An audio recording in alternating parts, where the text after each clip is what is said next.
నమస్తే.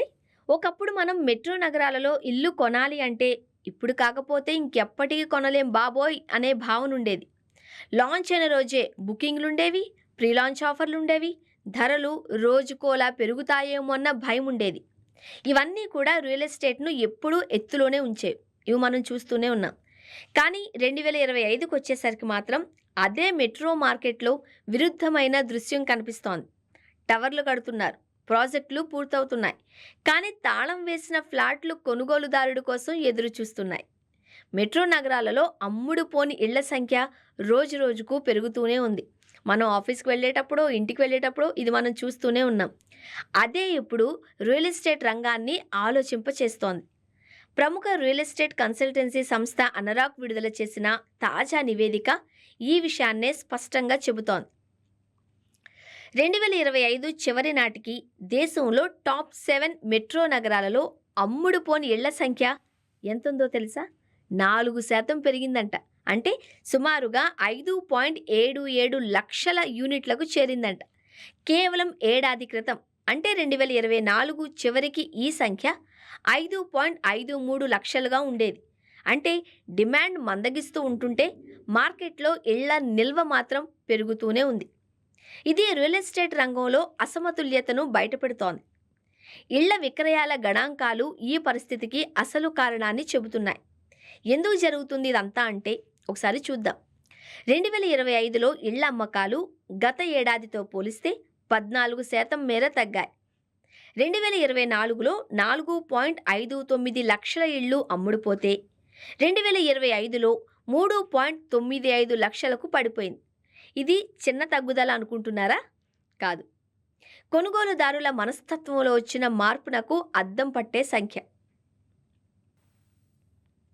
ఎందుకిలా జరిగింది అంటే ఇళ్ల ధరలు అనూహ్యంగా పెరిగాయి.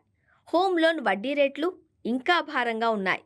ఐటీ రంగంలో లేఆఫ్స్, జాబ్ సెక్యూరిటీపై అనిశ్చితి ఇవన్నీ కలిస్తే మధ్యతరగతి కొనుగోలుదారుడు ఇల్లు కొనాలి అంటేనే భయపడే పరిస్థితికి తెచ్చాయి. ఇక ఆశ్చర్య కలిగించే విషయం ఇంకోటుంది. విక్రయాలు తగ్గినా సరే డెవలపర్లు కొత్త ప్రాజెక్టులను ఏమాత్రం ఆపలేదు. 2025లో కొత్త ఇళ్ల సరఫరా 2% పెరిగి 4.19 లక్షల యూనిట్లకు చేరింది. ఇది మార్కెట్లో చూస్తుంటే డిమాండ్ కన్నా సప్లై ఎక్కువగా ఉన్నట్లు అనిపించడం లేదు. కొన్నేళ్ల క్రితం మనం రియల్ ఎస్టేట్ భూమిని చూసి ధరలు ఇంకా పెరుగుతున్నాయన్న అంచనాతో డెవలపర్లు ముందుకెళ్లారు. కానీ కొనుగోలుదారుడి జేబు, ధైర్యం మాత్రం అంత వేగంగా ముందుకెళ్ళిందా అంటే ఫలితం అందరికీ తెలిసిందే. దాని ఫలితంగానే కొత్తగా కట్టిన ఇళ్ళు అమ్ముడుపోకుండా నిల్వలుగా మారేశాయి. నగరాల వారీగా చూద్దాం. ఇక నగరాల వారీగా మనం చూస్తే పరిస్థితి మరింత స్పష్టంగా కనబడుతోంది. బెంగళూరులో అయితే అమ్ముడుపోని ఇళ్ల వాటా అత్యధికంగా 23% చేరిందంట. ఐటీ రాజధానిగా పేరున్న ఈ నగరంలోనే ఉద్యోగ భద్రతపై భయం ఎక్కువగా ఉంటే మరి ఇళ్ళు ఎలా కొంటారు? చెన్నై చూద్దాం. చెన్నైలో అయితే 18% అమ్ముడుపోని ఇళ్లుంటే ముంబై, హైదరాబాద్ వంటి నగరాలు కొంత మెరుగ్గా ఉన్నాయి. ముఖ్యంగా హైదరాబాద్లో కొత్త ప్రాజెక్టుల లాంచ్ కొంత తగ్గడంతో అమ్ముడుపోని ఇళ్ల సంఖ్య 2% స్వల్ప తగ్గుదలగా నమోదైంది. అయినా సరే నగరంలో ఇప్పటికీ దాదాపు 96,140 ఇళ్లు కొనుగోలుదారుల కోసం ఎదురు చూస్తూనే ఉన్నాయి. ఇక ఈ పెరుగుతున్న ఇన్వెంటరీ డెవలపర్లపై భారీ ఆర్థిక భారంగా మారుతోంది. ప్రాజెక్టుల్లో పెట్టిన పెట్టుబడులు తిరిగి రాకపోవడం, క్యాష్ ఫ్లో తగ్గడంతో కొత్త నిర్మాణాల వేగం మందగిస్తోంది. ఇళ్లు అమ్ముడుపోకపోతే బ్యాంక్ రుణాల వడ్డీలు, నిర్వహణ ఖర్చులు, మార్కెటింగ్ వ్యయాలు అన్నీ కలిసి డెవలపర్పై ఒత్తిడి పెంచవు. దీని ప్రభావం చివరికి కొనుగోలుదారుడిపైనే పడుతుంది. ప్రాజెక్టుల డెలివరీ ఆలస్యం అయితే డిస్కౌంట్లు పెరగడం లేదా కొన్ని చోట్ల ధరల సవరణ కావడం వంటివి కనిపిస్తాయి. ఇక కొనుగోలుదారుడి ఉద్దేశంలో చూస్తే ఇది ఒక అవకాశంలా కూడా కనిపిస్తోంది. డిమాండ్ కంటే సప్లై ఎక్కువగా ఉన్నప్పుడు చర్చకు అవకాశం పెరుగుతుంది. ధరలు కొంత స్థిరపడే అవకాశం ఉంటుంది.